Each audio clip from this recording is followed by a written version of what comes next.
All right, so what I'm going to try to do today is talk about the work we've done at the Hahn site.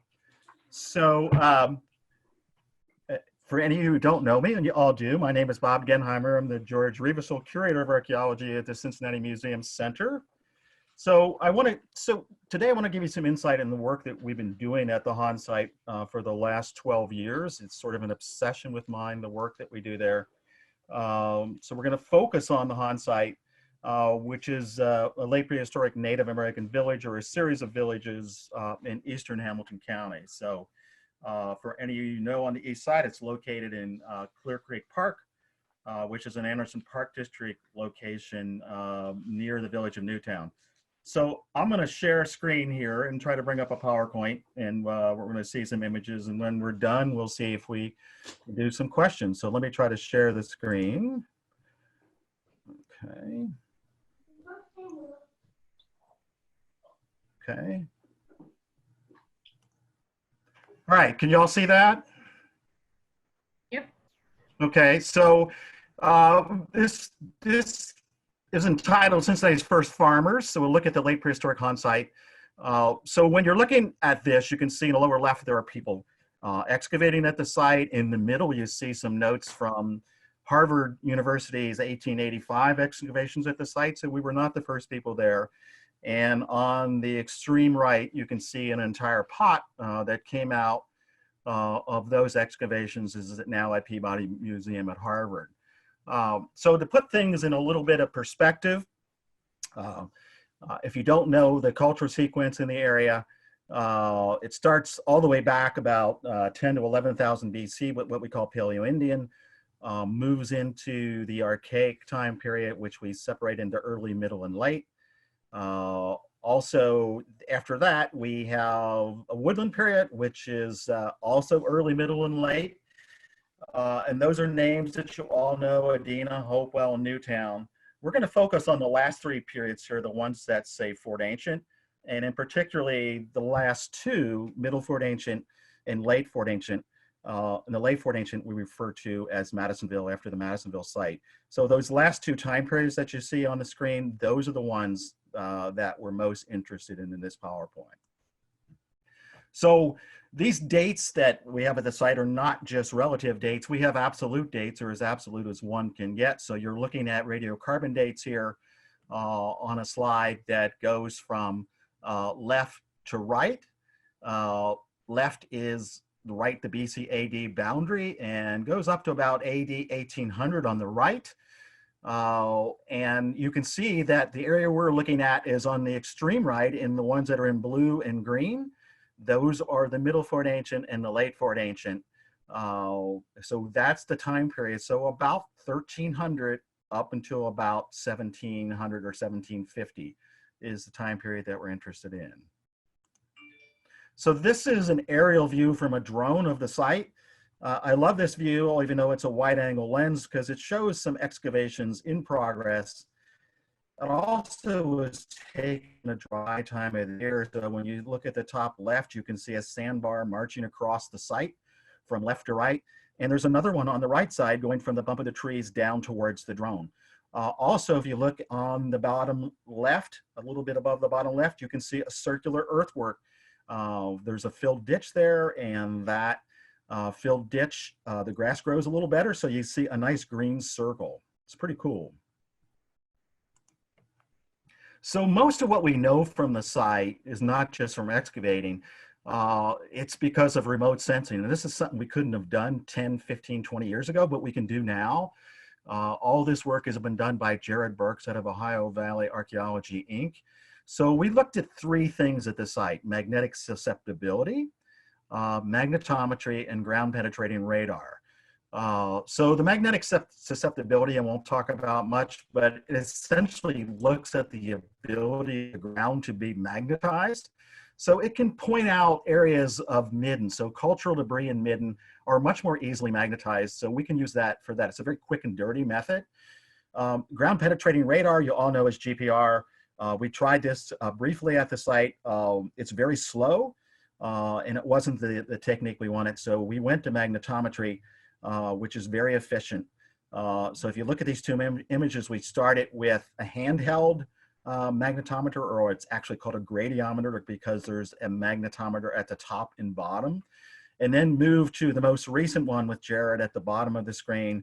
You can see a 5-piece dual magnetometer cart, looks like Ben-Hur's cart, with a global navigation system piece on the top of it, which receives information back and forth from a base station, so it knows exactly where it is. So this is pretty high-tech stuff.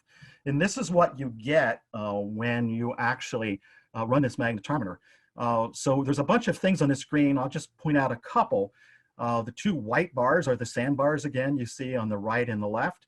All those black dots that you see, and I think we can maybe blow this up a little bit. Those are pit features or trash pits that show up perfectly in the magnetometry. This is pretty cool because if you want to dig one of these, you know exactly where they are.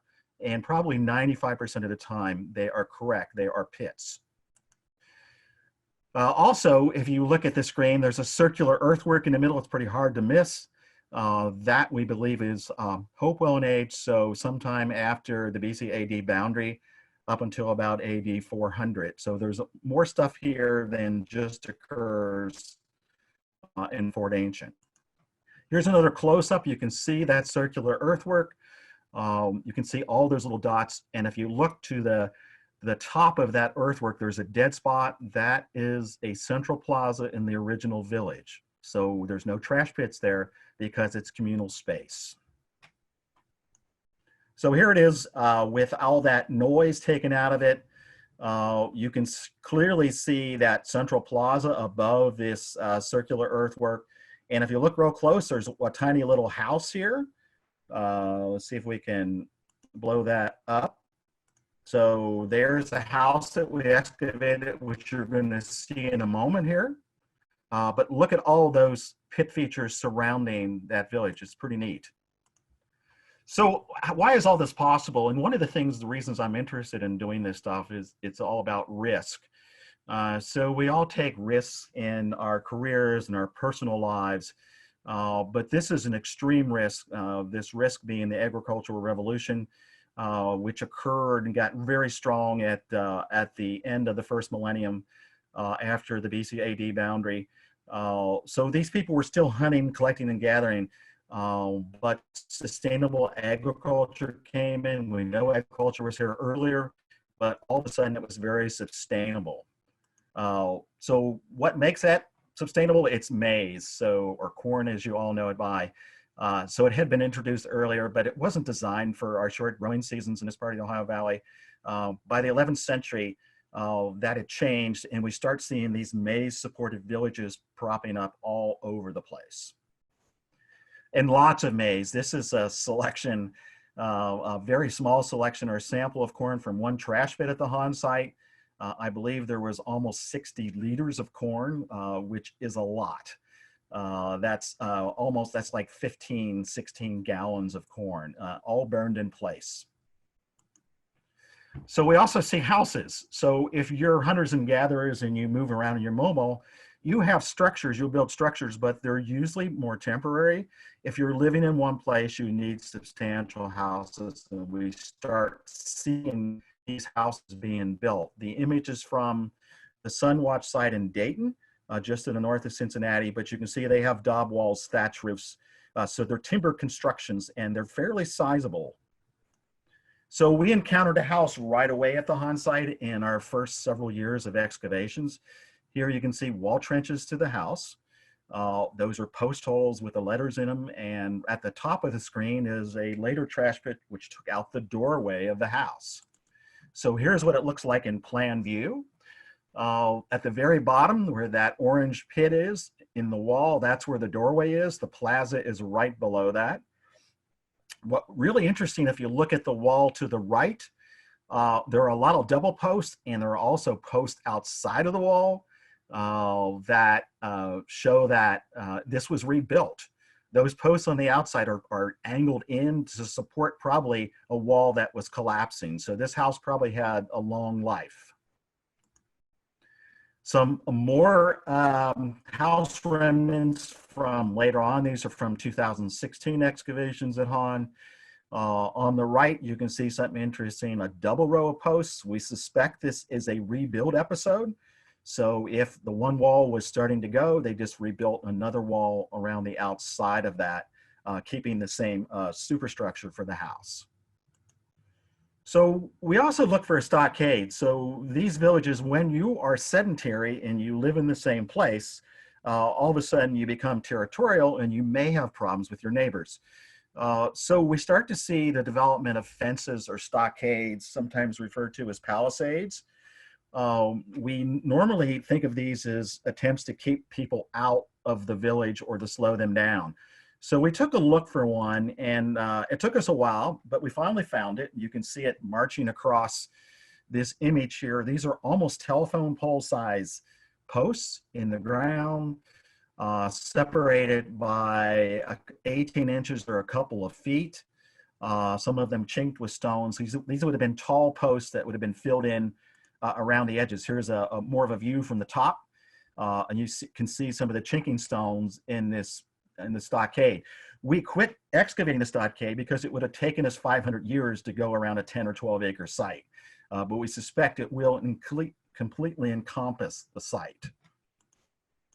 So one of the main ways that we see archaeology at the site is through trash pits. And as you all know, when archaeologists sleep at night, they dream about other people's trash. So naturally, during the day, when we're awake, we dig their trash up.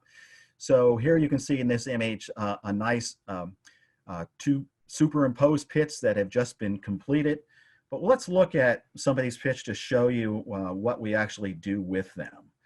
So the first one here that you can see, this is feature 199. It has an anomaly number that we got from the remote sensing. It is 4.09 nanoteslas, which is the reading how this is measured. But what happens is the gradiometer can see the difference between this and the surrounding soil. So it's relative to what's next to it. And if you look at the top left, you can see that there's stratigraphy. We've taken out the first half. You can see those layers, or what we call horizons, on that profile that's visible there.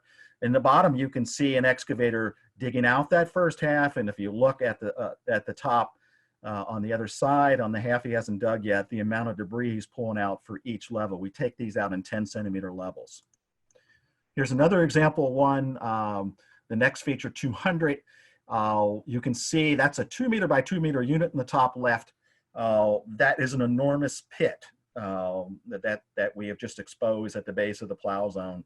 And then you can see excavators. Actually, Tyler is in the other two photos, is taking out the first half of that feature in 10 centimeter levels. Another feature here, this one is interesting because it had a negative amplitude from the gradiometer. We think it has to do with this muscle cell. So there's a lot of bivalves, local bivalves, or mussels in this pit. So that's pretty cool. We took those out. We really wanted to know why this had this low reading. And then finally, here's a pit here that is not Fort Ancient, but is late woodland, and is actually from the 5th century AD, which is pretty cool. And the very bottom of it, you can see where that A, the little A card is, that is all pottery at the bottom of this pit. So we don't get a lot of pottery from this time period, and we got a ton from this pit. So this was really cool to dig this.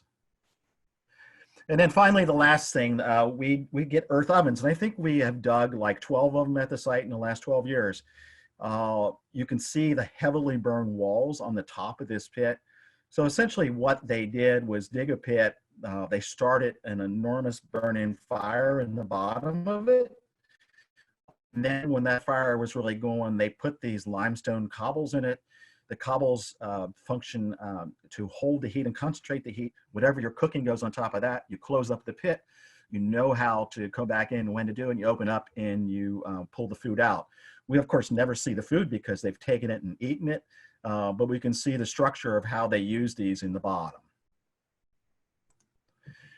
Just to give you an idea of the volume of stuff that's coming out of the site in 12 years, this is just electronically cataloged material, and even at best here, it's probably 3 or 4 days behind. So you can see 680,379 pieces, more than 3 tons of material, if you do this in pounds, has come out of the site. 96,000 ceramic shards. So the amount of stuff is off the scale, over 300,000 pieces of bone. We know that there's close to 450,000 total pieces because we have somebody working on a dog study, which we'll talk about in a second. So some of the artifacts real quickly. Here's a nice big section of a late Madisonville pot with 4 handles going around, very, very thin vessel, which is why it probably broke. Some other Madisonville pots here. In the top left, you have one with a plain neck and some little indentations on the rim. And one of my favorite vessels on the bottom right, this is another jar. It has a salamander for a handle, which is a common motif at the Madisonville site across the river, and nice punctates on the neck. It's a pretty cool piece. And the earlier pottery, which the necks are almost always decorated, so you can see guilloche patterns on the top left, top right, bottom right, and then some possibly line-filled triangle or some other decoration on the bottom left. So heavily decorated necks on this earlier material. And then a piece which came out, I believe in 2015. This is a Oneota vessel from southern Wisconsin or Indiana, the northern half of Indiana, heavily decorated, which shows that there is trade between other groups going on at this time period. This dates to probably the end of the 14th or beginning of the 15th century, this vessel. And then a lot of artifacts made out of bone. So this is a beamer or a draw knife, which is that you can see the epiphysis on the end has been glued together. So these were used as tools. So you would hold these and they're used as scrapers and you have to keep resharpening them and then they break. It's rare to find a whole one, but here's one that is whole. Lots of awls have been found there. So perforating tools. Most of these are wild turkey.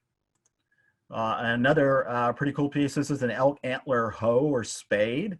So it's been notched and drilled for suspension on some sort of a wooden handle. And you also can see on the right where the business end of it is, there are 2 drill holes on either side of an expanding crack that they used to lash this together and repair it. And it seems like it held up, that the repair actually worked. On the top of this slide, we have a nice drilled bone pin. On the bottom, 3 polished bone beads. The one in the center has an equal arm cross. Perforated or drilled canine teeth here.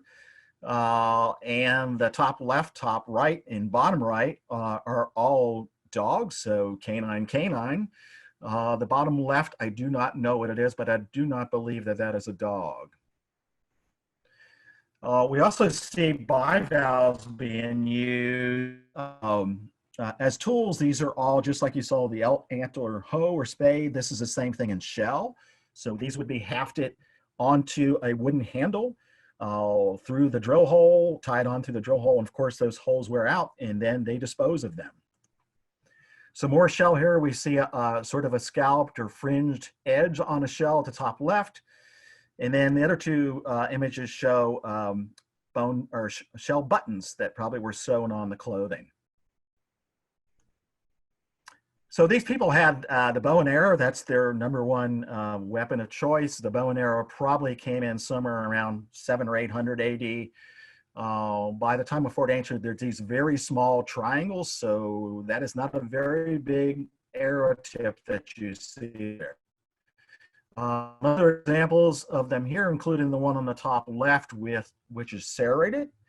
The serrated ones we know are Middle Fort Ancient, so sometime between 1300 and 1450 perhaps is when those date to. And finally, dogs. One of the things we started noticing at the site very early on was that there's a lot of dog elements. So we know that we have, at this point, we have a worker working on the dogs. We know that we have a minimum of at least 175 dogs, perhaps 35 wolves. Over 4,000 dog and wolf elements have been identified. So in a lot of these show tooth compression marks on the faunal remains. So we know that dogs were being fed the same food as people. We also have dog bones, which have dog marks on it, which indicate dogs were eating dogs as well. So there are also some of the dog bones show cut or butchering marks. So we know that these dogs were being eaten by Fort Ancient folks. We think that this can increase in the later Madisonville component, and this may be due to the fact of overcrowding and increased ethnic diversity at the site, and perhaps that the maize was not enough to sustain these higher populations. So here's one example of a dog burial from the site. This, we believe, is an intrusive burial into a middle Fort Ancient filled pit. So we suspect it is probably Madisonville in age. We don't get a lot of burials. Most of these dogs wind up as trash. So here's some of the bite marks to show you that dogs are prevalent. These are all over the faunal remains from the site. You can see tooth compression marks where dogs were eating these. So, and I believe that that is it. I have a question. I know obviously the Hahn site is something that the Museum Center does a lot, and then I also know that you guys did an excavation in over the Rhine. What other areas locally are there areas of opportunity to dig, if any? Oh, Maria, there are sites everywhere. It depends on what your interest in is doing. So at the museum, we tend to do these as both research and educational at the same time. So if we can match our research interests with an educational or a museum level participation sort of thing, that's what we do. So that's why we did the Hahn thing. What we were trying to do was marry our research interests in Fort Ancient with the interests of the public and the museum's members. So that's why we did it. We have also looked at some other opportunities to do this. We are not going back to Hahn. But we want to look at some other places where we think we could do similar type of work. I'd add, Maria, too, that for the general public looking to get experience in an excavation setting, the Archaeological Research Institute is probably the easiest way to get involved in the tri-state community. And they're based out of Lawrenceburg. And say more about them. What do they do? It's a local nonprofit. They own a site that's roughly right behind the casino over there, and they're kind of a grassroots organization where their goal is to keep archaeological research collections and personnel who all live and work in the Lawrenceburg area, all local to the Lawrenceburg region. They have a close relationship with Ohio State University. We have a very good relationship with them too. Bob and I are both on their board. I'm on their education board. They're really kind of nascent. They're in their second year. And this year really was supposed to start taking off with a lot more day camp opportunities, opportunities with Boy Scouts and Girl Scouts, the 4-H club. As far as I'm aware, though, right now, a lot of that stuff is obviously kind of postponed and questionable. But we know that they'll be doing excavations at the site. They're supposed to start in May and continue through October. And they usually work out there Monday, Wednesdays, and Fridays. And all of their excavation opportunities are free to the public, as long as they're arranged beforehand in advance. Awesome. Thank you both. Anybody else have any questions? How much of the data entry have you completed with Hahn now, Bob? I have done, I had 429 pages of enter, and I am at 52.6% or something of that. So I will get it done. There's no doubt about that. Bob? Yeah. Oh, sorry. What's your favorite artifact that you have found at Hahn? I think well, I really do like that Elk Antler spade or hoe. I mean, Mhm. because it's big and it shows you that the mere fact that they fixed that thing, they drilled 2 holes and then lashed it together and it worked. Pretty cool cultural insight that you don't normally get from things. So I love it for that reason. Can you paint us a picture of what it's like to be on an archaeological dig? I'm thinking about like weather and heat and bugs and dirt and the kinds of things that you encounter along the way. Well, I mean, it's a challenge when you first start it because there's a lot of details that you have to consider what all your equipment is that you're going to need. Equipment breaks, you need to be able to replace it. Weather is always an interesting challenge, and Tyler can tell you, we've run into some situations. We've all been outside in bad weather, but when you have essentially dining flies above your head and a storm comes up with 60 and 70-mile-an-hour winds and torrential rain, there's not really any place that you can go.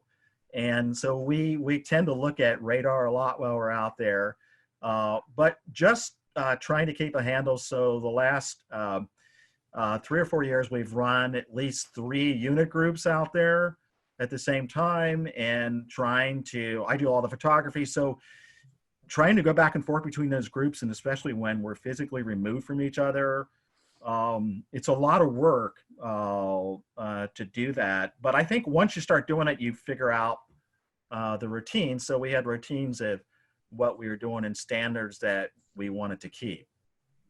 Since it's so much work, what is the thing that you love about archaeology the most? What do I love the most about? Oh my God! So I think. Yeah. Why do it? Why do you love it, and why do you do it? I think it's the variety. Every day is different. I love the field work. I don't want to be out there 12 months out of the year. I love it when I'm there, but I also love I love lab work. I love cataloging. I like working on exhibits sometimes, depends on what they are. So it's always different every day. And I can't remember ever having a day where I said, geez, I don't want to go into work today. I really hate the place. It's not the way I think of it. And we typically have the freedom, as curators to do what we want within reason. We decide what our levels of research are. So, I mean, there's not many jobs that you can have that are like that. So I'm very happy with that. Thank you. Sure. But besides dogs, were there any evidence of other animals like cats or bears in the area, or things like obviously deer or birds? Well, I mean, they obviously don't have domestic house cats, but there are cats there. We have both bobcat and panthers or mountain lions that show up. But they were eating just about any animal that moved or didn't move.